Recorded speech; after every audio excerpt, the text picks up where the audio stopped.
Olá, meus irmãos, graça e paz, Deus abençoe a todos. Hoje falando aqui da nossa amada Igreja Betel. Vamos lá, vamos abrir nossa Bíblia no Evangelho de João, capítulo 20 e também o capítulo 21. Evangelho de João, capítulo 20, capítulo 21. Hoje nós vamos encerrar nossa série de reflexões a partir desse Evangelho. Nós visitamos as páginas aqui dos escritos de João na perspectiva da graça sobre graça de Deus, e hoje nós vamos pensar um pouquinho, e eu desejo com isso também não apenas concluir, mas deixar uma palavra pastoral à igreja. Nós vamos pensar um pouquinho sobre a graça que vence, ou a graça de Deus que vence todo o mal. Muito bem, Evangelho de João 20 e 21. Irmãos, a gente vive em um mundo com tanta feiura. As pessoas estão insatisfeitas com o mundo, insatisfeitas em seus relacionamentos e insatisfeitas com si mesmas. Na verdade, quando nós fazemos guerra fora de nós, isso é um sintoma de que existe uma guerra dentro de nós. E em meio a toda essa feiura, é inevitável que as pessoas também se tornem extremamente tóxicas, ou seja, se tornem extremamente malignas. Nós já vimos que Jesus orou ao Pai ali no Evangelho de João capítulo 17, pedindo para que o Senhor possa nos guardar do maligno. Ou seja, nós estamos nesse mundo, mas nós precisamos da graça de Deus, dessa superabundante graça de Deus, para que também nós, de alguma forma, não tenhamos o nosso coração banhado na malignidade. É uma tarefa que somente o Espírito de Deus pode fazer na nossa vida. Muito bem, mas nesse mundo nós estamos nele. Jesus falou que nesse mundo nós vamos passar por aflições, ou seja, nós de forma alguma estamos sendo poupados de angústia, de dor, de sofrimento, de perseguição. E prova disso é que o próprio Jesus sofreu. O próprio Jesus sofreu ataques violentos à sua dignidade humana. E que ataques foram esses? Nós vimos aqui na semana passada esses inimigos da graça de Deus, ou esses matadores da graça de Deus, em plena ação na vida de Jesus. Os inimigos são a traição, a calúnia, a ingratidão, o deboche e também a ofensa moral. E vimos também na semana passada como a gente pode responder de forma negativa a esses inimigos, né? E existem duas formas negativas de nós respondermos a esses matadores da graça.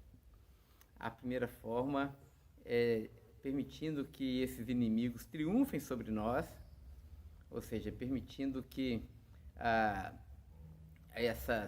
esses ataques, essas ofensas, de tal forma influenciem a nossa vida ao ponto de esmagar a graça de Deus em nós.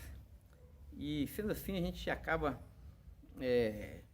tomando assim uma postura extremamente cínica diante da vida e diante dos relacionamentos, seja o nosso relacionamento com Deus e o nosso relacionamento também com o nosso próximo. A segunda forma também de reagirmos a esses ataques é nos tornarmos igualmente maus, igualmente malignos, ou seja, revidar, pagar olho por olho, dente por dente. Bom, mas a grande questão será que nesse mundo criado por Deus as coisas são assim? Será que nós cristãos estamos também fechados apenas nessas duas opções? O que o Evangelho da graça de Deus responde a tudo isso? E para a gente pensar um pouco nisso, a gente tem que pensar como Jesus respondeu a esses matadores da graça. E aqui no capítulo 20, capítulo 21, eu sei que você já conhece a resposta de Deus. Jesus, de forma alguma, ele revidou aos seus ofensores, ele de forma alguma traiu aos traidores, caluniou os seus caluniadores, ou então debochou daqueles que o estavam destratando, mas o que ele fez? Ele se entregou ao Pai. Pai, nas tuas mãos eu entrego o meu espírito. E mais do que isso, ele se deixou levar pela vontade do Pai. E significou, inclusive, a morte pelas mãos, inclusive, dos maldosos. Mas mais ainda, o triunfo final de Jesus sobre toda a maldade foi que ele ressuscitou dentre os mortos. Ou seja, Deus respondeu com a maldade, não com mais maldade, mas agora com amor e com bondade. Ele respondeu com a morte, com mais vida, abundante vida. Ou então, por que não dizer, com muita graça, superabundante graça derramada sobre nós. Muito bem, irmãos. Esse texto nos afeta de todas as formas. Nós estamos envolvidos nisso até o pescoço, porque, a exemplo do nosso mestre, nós também sofremos todos esses ataques. A grande questão é como nós respondemos a eles. Muito bem, Jesus respondeu, se entregando e confiando no Pai, por um motivo muito, muito simples e muito importante para nós, e muito importante, inclusive, na teologia aqui do apóstolo João. Aqueles que estão nos acompanhando desde o início do nosso estudo, vão se lembrar que um dos motivos pelos quais João escreveu o seu evangelho é para provar que Jesus, de fato, é o Filho de Deus. E não apenas o Filho de Deus, mas o Filho amado de Deus. Não é esse o testemunho, inclusive, que nós temos ali naquela cena do batismo, quando o Espírito desce sobre Jesus em forma de pomba e o Pai dá um testemunho acerca do Filho, dizendo: esse é o meu Filho amado, em quem tenho nele todo o meu prazer, ouça o que ele tem para dizer. Não é assim? O próprio Pai testemunhou acerca do Filho, acerca da identidade do Filho, que ele era um filho e um filho muito amado. Não foi esse ataque à identidade de Jesus também que Satanás promoveu ali no Monte da Tentação, Mateus capítulo 4? Todas as provas de Satanás eram justamente baseadas na identidade de Jesus. Ele sempre dizia: se você é o Filho de Deus, transforme pedras em pães, pule do pináculo do templo. Ou seja, o que Satanás estava de fato tentando desconstruir na vida de Jesus era a sua identidade filial, era o amor do Pai para com o Filho, não é? E Jesus de fato venceu tudo isso. E aqui, quando atacado de forma covarde e visceral naquilo que nos é mais precioso, irmãos, que é a nossa dignidade humana, Jesus não revidou, porque a sua identidade estava firmada por aquilo que o Pai havia dito sobre ele, ou seja, o amor do Pai pelo seu Filho. Isso é muito interessante, irmãos, porque a gente sempre se pergunta por que todos esses males, quando vêm sobre nós, porque eles têm um poder tão destrutivo na nossa vida. Porque quando nós somos inevitavelmente visitados pela traição, pela calúnia, pelo deboche, pela ingratidão, ou então pela ofensa moral, por que isso tem um poder de abalar a graça de Deus em nós? Bem, eu penso porque justamente a nossa identidade como filho de Deus não está bem estabelecida. E mais ainda, não é? Ou como fruto dessa nossa frágil percepção da nossa identidade, a gente sempre busca muita segurança e dependemos muito, inclusive, daquilo que as pessoas dizem sobre nós. E ficamos de tal forma reféns daquilo que as pessoas acham que nós somos, que quando nós somos atacados por essas pessoas, por esses matadores da graça, eles de fato têm um efeito devastador enorme em nós, porque a nossa identidade não é construída por aquilo que o Pai fala de nós, mas a nossa identidade está plenamente dependente daquilo que as pessoas dizem ao nosso respeito. É claro, meus irmãos, a gente aqui não quer ser de forma alguma ingênuo, é claro que, de alguma forma, aquilo que as pessoas pensam sobre nós ou falam de nós constitui a nossa percepção de quem nós somos. inclusive estrutura muito da nossa identidade. Mas o que o Evangelho da Graça de Deus nos apresenta? Isso é muito importante para nós. É justamente essa mudança de paradigma e de mente, inclusive. Nós precisamos sofrer uma autêntica revolução copernicana e deixar de buscar a segurança sobre aquilo que nós somos nos conceitos das pessoas e passar agora a buscar a nossa identidade a partir daquilo que Deus diz que nós somos. E o que é que Deus diz sobre nós? O próprio apóstolo João, agora em sua carta, vai dizer que eu e você também agora somos filhos de Deus. E mais do que isso, João ainda vai dizer que agora, por adoção, nós também, assim como Jesus, somos os amados filhos de Deus. Isso significa que quando Deus olha para nós, quando Deus nos percebe, Ele vê em nós a figura do seu próprio Filho amado, Jesus. Irmãos, e é essa identidade que nós recebemos do Pai, ou é essa afirmação que nós recebemos do Pai, que tem que ser uma âncora na nossa alma. Para que, de forma alguma, quando nós somos visitados por todos esses matadores da graça, eles não tenham poder sobre nós. Porque se as pessoas nos atacarem, por exemplo, nos caluniando, a gente não vai ficar de forma alguma abalado, porque nós sabemos que, embora as pessoas possam falar mentiras sobre nós, e embora as pessoas possam acreditar em mentiras sobre nós, o que nos basta e o que nos é suficiente é aquilo que Deus sabe sobre nós. É o testemunho do Pai sobre nós. E que o Pai, de forma alguma ou nunca, jamais, irá nos caluniar.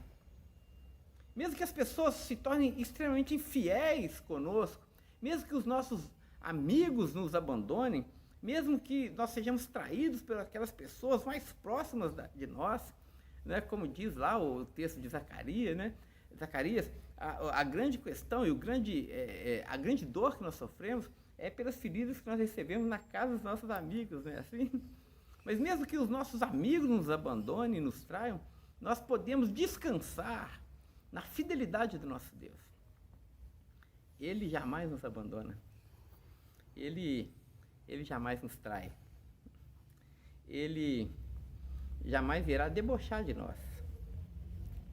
Irmãos, nós vivemos um mundo onde as pessoas, por serem tóxicas e por estarem fazendo guerras com si mesmas, elas sentem um prazer enorme em debochar, em ridicularizar o outro, em destruir a identidade do outro, com fundamento ou sem fundamento, usando coisas verdadeiras ou coisas mentirosas, porque elas estão em trevas.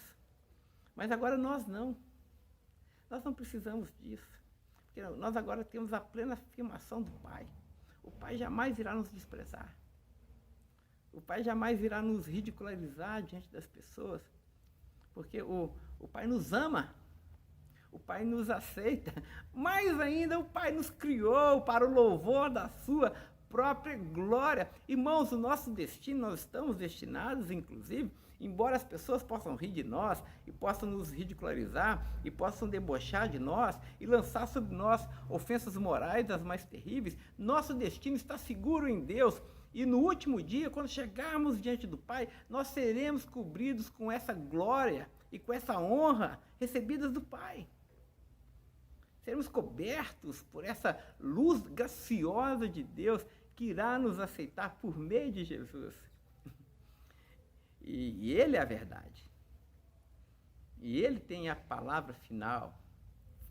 Nele não há engano, nele não há treva.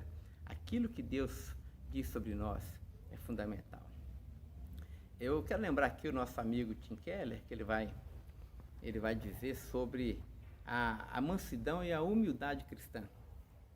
Ele diz alguma coisa muito interessante, que ele diz que humildade não é você pensar menos em você mesmo. E também ou melhor, humildade não é você pensar menos em você ou mais em você. Humildade é você deixar de pensar em você. É você estar de forma livre e satisfeito no amor de Deus, ao ponto de que não importa mais o que as pessoas falam de você. Eu gosto muito do Spurgeon também. O Spurgeon vai dizer que quando as pessoas falam mal de nós e nos caluniam, ele vai dizer assim, uma coisa muito interessante. Ele fala: eu não me importo quando as pessoas falam mal de mim, porque eu sou muito pior do que aquilo que elas falam.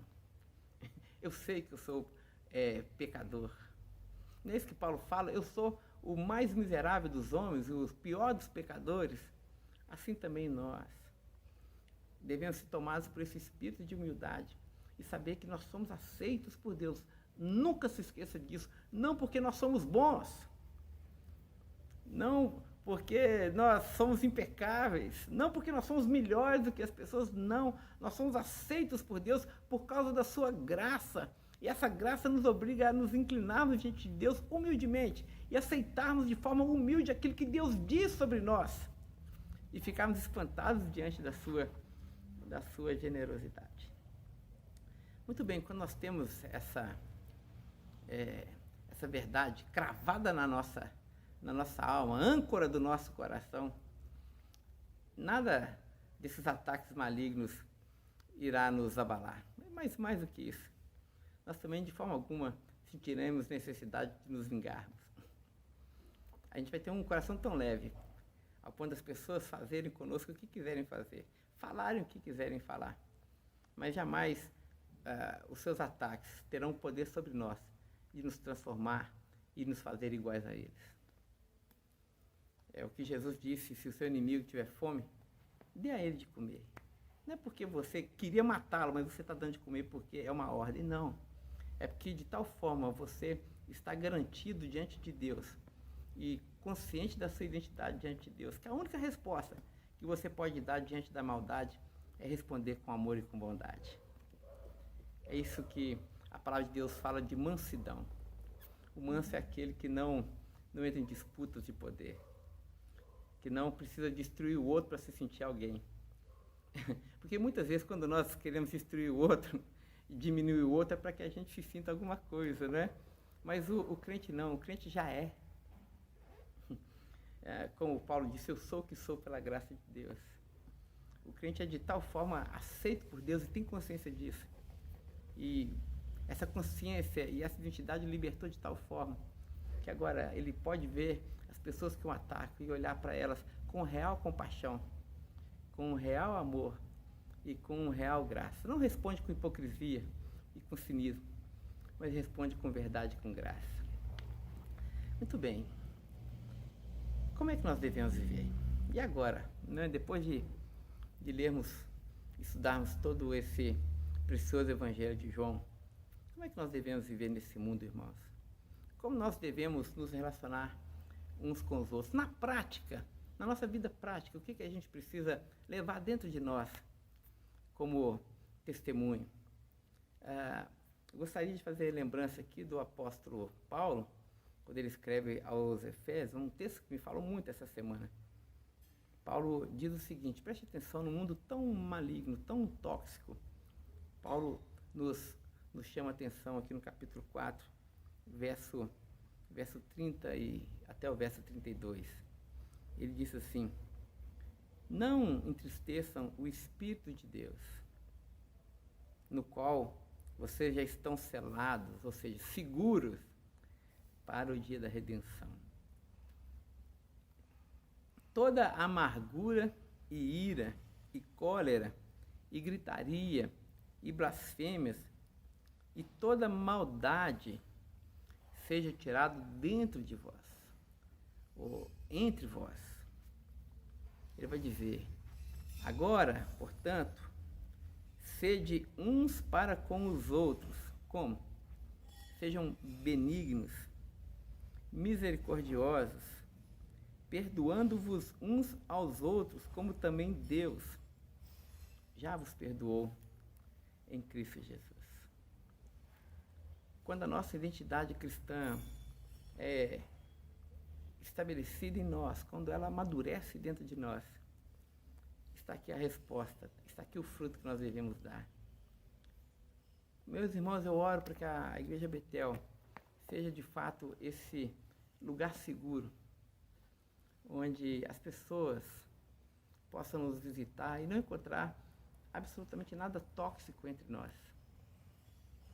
Para que, se elas entrarem aqui amargas, elas saiam daqui curadas. Se elas entrarem aqui querendo guerra, elas encontrem aqui os pacificadores. Se elas entrarem aqui querendo trazer divisão, elas vão encontrar aqui nós militando pela unidade da igreja. Que Deus nos abençoe e nos dê esse espírito do Evangelho. Assim como João escreveu esse Evangelho para que a gente creia que Jesus é o Filho de Deus.